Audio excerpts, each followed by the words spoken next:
Students बेटा good morning all of you. तो आप कैसे हैं? आइए आज हम चलते हैं class 10th political science lesson 2।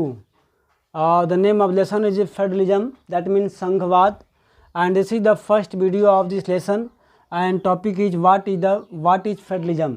Students, as you know that कि before this video we have already created a video on the lesson 1 power sharing. बेटा हम लोग इससे पहले पावर शेयरिंग लेसन 1 जो है इस पर हम लोग वीडियो कर चुके हैं। अगर आप नहीं देखें तो जाकर उसको देख लें। यू नो दैट कि the beginning of that lesson we have read two tales of the stories, यानी कि हम लोग दो कहानी पढ़े हैं बेल्जियम एंड श्रीलंका की। तो पावर शेयरिंग मेन वो जो ऑब्जेक्टिव था, पावर शेयरिंग से क्या होता है, power sharing why needs a power sharing. तो यू हैव ऑब्जर्व दैट कि to reduce the conflict between the two groups of the country या टू सिटीजन्स या to community of the country, power sharing is must required. Okay, तो power sharing को हमने देखा था, लेकिन पावर शेयरिंग को और ऑथेंटिक रूप से हम समझने के लिए कि पावर शेयरिंग को हम किस तरह से और उसको इफ़ेक्टिव बना सकते हैं, उसके लिए हम आइए देखते हैं। नेक्स्ट लेसन जो है आपका सेकेंड है फेडरलिज्म, यानी कि संघवाद। सबसे पहले बात आती है कि what is power sharing. Power sharing है कि फेडरलिज्म है क्या, फेडरलिज्म क्या कहते हैं, फेडरलिज्म क्यों ज़रूरी है, इसको हम समझने का प्रयास करेंगे नेक्स्ट लेसन से। तो आप अगर आपके पास बुक अवेलेबल है तो आप पेज नंबर 14 को ओपन कर लें ताकि आपको लाइन बाय लाइन की स्टोरी समझ में आ जाए। ओके, तो पेज नंबर 14 देखिए। What is federalism.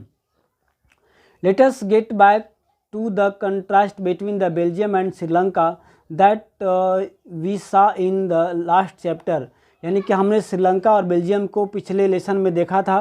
You would recall that one of the की change made in the constitutions of Belgium was to reduce the power of the central government and to give these powers to the regional government।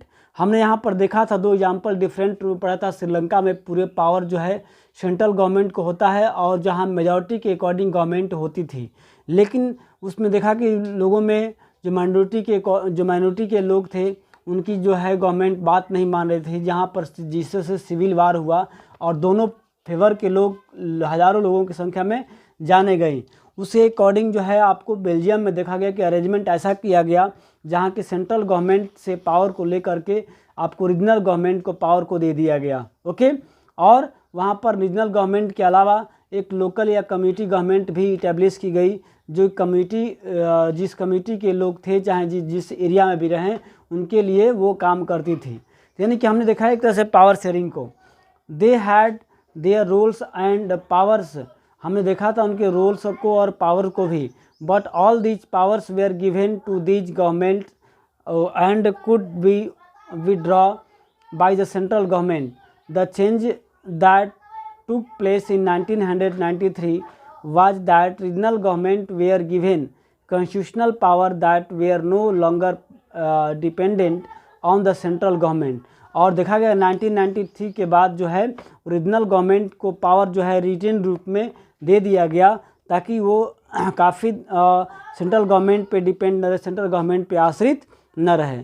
दस Belgium shifted from a unitary to a federal form of the government. इस प्रकार देखा गया कि जो Belgium था वो धीरे धीरे एकात्मक सरकार में वो चेंज होते गया फेडरल गवर्नमेंट के रूप में। And Sri Lanka continue to be for all the practical purpose, और जो श्रीलंका में इस प्रकार से unitary system where the national government has all the powers. Tamils leaders want to, that means हम लोगों ने जो पिछले क्लास में पढ़ा था श्रीलंका और बेल्जियम में जो डिफरेंसेस था उसको यहाँ पर समझाने का प्रयास किया गया। हम लोगों ने पिछले वीडियो में इसको ऑलरेडी देख चुके हैं। देखते हैं नेक्स्ट पैराग्राफ से, what is federalism.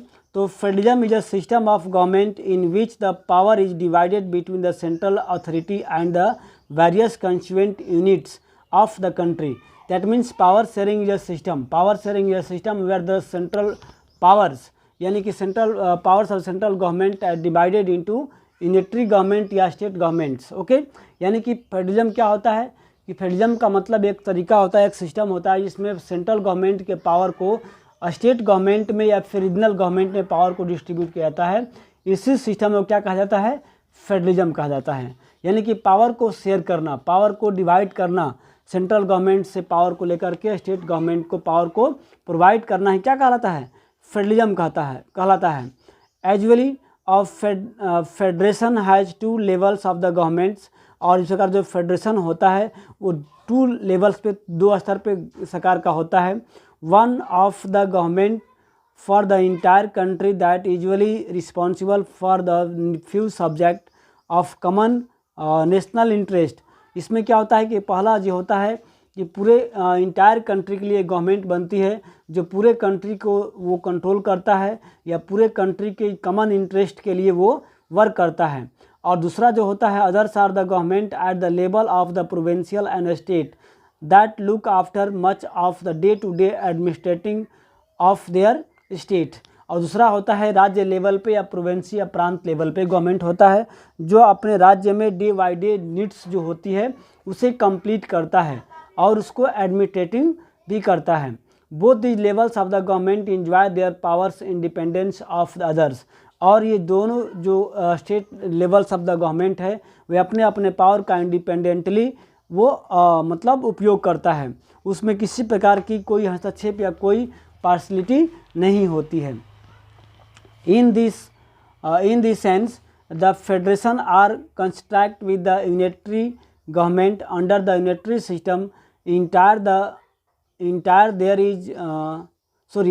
there is only one level of the government or the sub units are subordinate to the central government. और यूनिटरी इसके अपोजिट में होता है। यूनिटरी गवर्नमेंट क्या होता है, वे पूरे इंटायर लेवल पे यानी कि पूरे कंट्री लेवल पे एक ही गवर्नमेंट होता है या फिर उसको सबऑर्डिनेट करने के लिए वो अदर्स यूनिट होते हैं। बट वो all powers are stored in the central government. The central government can pass on the orders of the provincial and local government. इसमें क्या होता है कि सेंट्रल गवर्नमेंट ही रूल पास करता है, ऑर्डर देता है प्रोविंशियल गवर्नमेंट को। बट इन द फेडरलिज्म, लेकिन जहाँ फेडरल सिस्टम होता है वहाँ the central government can not order the state government to do something. लेकिन जहाँ फेडरलिज्म होता है, जहाँ संघवाद होता है, वहाँ पर सेंट्रल गवर्नमेंट स्टेट गवर्नमेंट को ऑर्डर नहीं देता है, बल्कि क्या करता है, वो उसे पावर को प्रोवाइड करता है। The state government has power of its own. और इसमें फेडरलिज्म में क्या होता है कि स्टेट गवर्नमेंट के पास खुद का अपना पावर होता है डिसीजन लेने का, वर्क करने का। Okay, and one of which it is not answerable to the central government. और स्टेट गवर्नमेंट सेंट्रल गवर्नमेंट का जवाबदेह भी नहीं होता है। Both these government are separately answerable to the people. और दोनों लेवल के गवर्नमेंट, सेंट्रल लेवल के गवर्नमेंट और स्टेट लेवल के गवर्नमेंट, लोगों की जवाबदेही उनकी अलग अलग सेपरेटली होती है। Let us look at some of the key features of federalism. इसलिए यहाँ पर कुछ पॉइंट्स दिए हुए हैं फेडरलिज्म का, इसको हम आइए देख लेते हैं one by one. Number first है, देर आर 2 और मोर लेवल्स और tyre of the government. Federalism में सबसे बड़ी बात है कि 2 या 2 से अधिक लेवल पे गवर्नमेंट होती है। जैसे अगर आपके कंट्री की बात करें तो वहाँ पर सेंट्रल लेवल पे सेंट्रल गवर्नमेंट होती है, स्टेट लेवल पे स्टेट गवर्नमेंट होती है और आपको लोकल लेवल पे लोकल गवर्नमेंट होती है, इसको डिस्ट्रिक्ट गवर्नमेंट भी कहते हैं। Different tyres of the government govern the same citizens. और अलग अलग जो टायर्स होते हैं, अलग अलग जो लेवल पे गवर्नमेंट होती है, वो सेम सिटीजन पर भी गवर्न करती है। जैसे हम अगर बात करें तो हम इंडिया के नागरिक होने के साथ साथ हमारे ऊपर इंडिया का रूल्स भी लागू होता है। इसके बाद जब हम जिस स्टेट में रहते हैं उस स्टेट का भी रूल्स हमको फॉलो करना होता है। और जिस लोकल गवर्नमेंट में जिस पंचायती लेवल पे रहते हैं वहाँ के रूल को भी हमको ये करना होता है। यानी कि इसमें एक ही सिटीजन पे अलग अलग टायर्स की गवर्नमेंट जो है अपना वो गवर्न करती है। But each tier has its own jurisdiction in the specific matter of legislation, taxations and administration. लेकिन यहाँ पर सबका अपना अपना अधिकार क्षेत्र होता है और सभी अपने अपने अधिकार क्षेत्र में वो वर्क करते हैं। Number point third, the jurisdiction of the respective levels or tiers of the government are specified in the constitution. So the existence and authority of each tiers of government is constitutionally granted. और इस प्रकार प्रत्येक government का जो levels होता है या प्रत्येक लेवल के जो गवर्नमेंट होता है उसके पास क्या राइट्स है, क्या पावर्स है, इस सारे चीज़ें की जो है आपको कॉन्स्टिट्यूशन में संवैधानिक रूप से स्पेसिफाइड कर दिया गया है कि आपका अधिकार क्या है, आप क्या कर सकते हैं या कौन सी टायरी गवर्नमेंट क्या कर सकती हैं। Next point number 4, the fundamentals provisions of the constitution cannot be unilaterally changed by one level of the government। और इस प्रकार जो फंडामेंटल प्रावधान है हमारे कॉन्स्टिट्यूशन में, ऐसा नहीं कि कोई भी गवर्नमेंट किसी भी लेवल की गवर्नमेंट वो चेंज कर सकती है। Such changes required the consent of both levels of the government. और कोई इसमें चेंज करना होता है तो दोनों लेवल्स की गवर्नमेंट जो है कंसल्ट करके यानी कि राय मशवरा करके इसको चेंज कर सकते हैं। Court have the powers to interpret the constitutions and the powers of different levels of the government. और कोर्ट के पास ये अधिकार होता है कि कॉन्स्टिट्यूशन की व्याख्या कर सकता है और पावर को डिफरेंट लेवल्स जो गवर्नमेंट होता है उसके ऊपर एक्सरसाइज कर सकता है। The highest court acts as an umpire if dispute arise between the different levels of the government in the exercise of their respective powers। और जब कभी इन लेवल ऑफ गवर्नमेंट में डिस्प्यूट होता है, मतभेद होता है, तो सुप्रीम कोर्ट को ये अधिकार होता है या जो हाईएस्ट जो कोर्ट होता है उस कंट्री में उसका राइट्स होता है कि उस डिस्प्यूट को एज ए एम्पायर की तरह निर्णय दे और उसको कंट्रोल करे। Source of revenue for each levels of the government are clearly specified to the ensure the financial autonomy. और जो रेवेन्यू का जो सोर्स होता है उसे भी बिल्कुल स्पष्ट क्लियर कर दिया गया है कि सेंट्रल गवर्नमेंट कौन कौन से रेवेन्यू को कलेक्ट कर सकता है, स्टेट गवर्नमेंट किस रेवेन्यू को कलेक्ट कर सकता है। ऐसा नहीं कि दोनों लोग मिलकर के मतलब दोनों जो है टैक्स कलेक्ट करें। द फेडरल सिस्टम दस हैज़ ड्यूअल ऑब्जेक्टिव। इस प्रकार का सकते हैं कि फेडरल सिस्टम के पास दोहरे उद्देश्य होते हैं। पहला क्या होता है, to safeguard and promote the unity of the country. सबसे पहली बात होती है कि लोगों की सुरक्षा और लोगों की जो देश की यूनिटी होती है उसको मेंटेन रखना भी इसका एक वर्क होता है। While at the same time accommodate regional diversities. और इस प्रकार साथ में जो अलग अलग जो क्षेत्रीय डाइवर्सिटीज़ होती है, भिन्नताएँ होती हैं, उसे भी एक साथ रखने में ये हेल्प करता है। Therefore, two aspects of crucial for the institution and the practice of the federalism. Government at different levels should agree to some rules of the power sharing।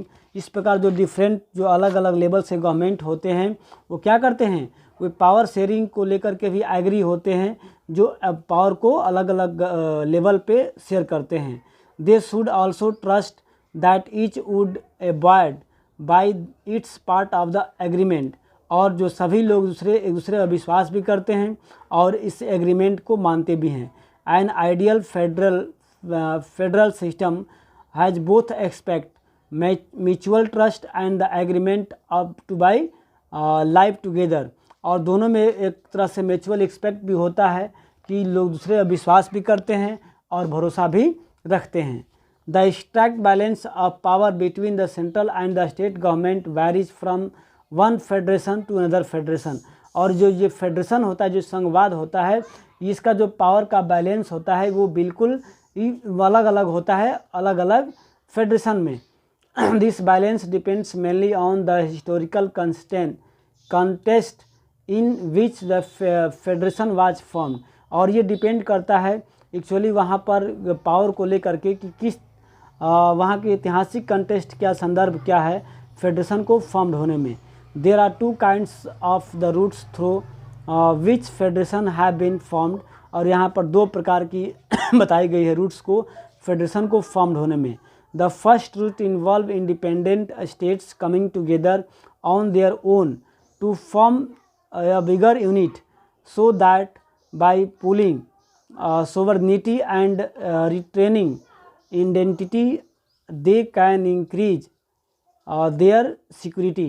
और यहाँ पर जो है एक पहला जो होता है पावर फेडरेशन जो है कई स्मॉल यूनिट्स के कंट्री इंडिपेंडेंट स्टेट्स एक साथ मिलते हैं और अपने को बड़ा यूनिट बनाते हैं और अपनी जो है आइडेंटिटी यानी कि पहचान बनाने का काम करते हैं। This type of coming together federation include USA, Switzerland and Australia.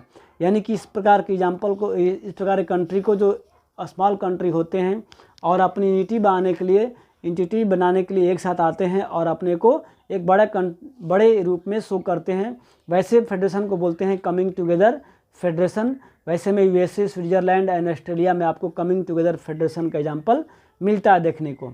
And in the first category of federation all the constituent states usually have equal powers. और इसमें क्या होता है कमिंग टुगेदर में कि सबका अपना अपना इक्वल पावर होता है। And are strong wish of federation federal government. और इसमें सब लोग अपना अपना स्ट्रॉन्ग होते हैं और इसमें एक साथ मिलते हैं।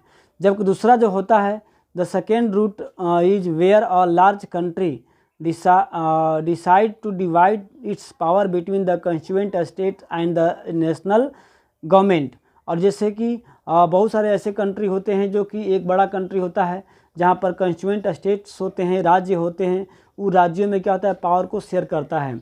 India, Spain and Belgium are examples of holding together federation.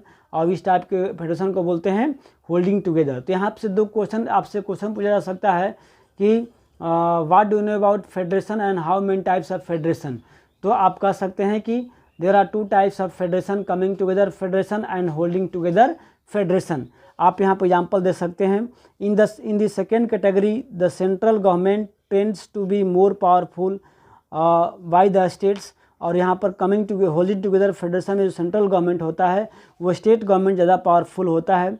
Very often different constituent units of the federation have unequal powers, some units are granted special powers. इसमें कुछ राज्यों को स्पेशल पावर जो है प्रोवाइड की जाती है। तो ये था आपका first point, what is federation. हम सेकेंड पॉइंट को करेंगे सेकेंड वीडियो में। तब तक के लिए गुड बाय।